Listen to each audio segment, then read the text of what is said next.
ವರ್ಷ ಕಂಡು ಗಾಬರಿ ಆಗೋಯ್ತು. ಆದ್ರೂನು ನಿನ್ನ ಪಾದಗತಿ ಎಂದು ಬಂದಾಯ್ತು. ತುಟಿಯವರೆಗೂ ಮಾತು ಬಂದಿತ್ತು, ಮಾದೇವ ನಿನ್ನ ವರ್ತನೆಗೆ ಎಲ್ಲ ಮರ್ತೋಯ್ತು. ಅಯ್ಯಯ್ಯೋ ಶಿವ ಅಂದುಕೊಂಡಿದ್ದೆಲ್ಲ ಹಾಳಾಯ್ತು.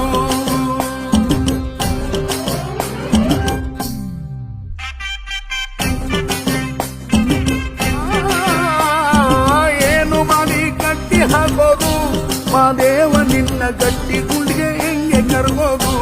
ನೀನಾಗೆ ನೀನು ಒಲಿದು ಬಂದ್ರೆ ತುಂಬಾ ಒಳ್ಳೇದು. ಬರದೆ ಹೋದ್ರು ನಾಟಕ ಮಾಡ್ತಾಳೆ, ಎತ್ತೋಳಿಗಾಗಿ ಕಷ್ಟವೆಲ್ಲ ಇಷ್ಟಪಡ್ತಾಳೆ.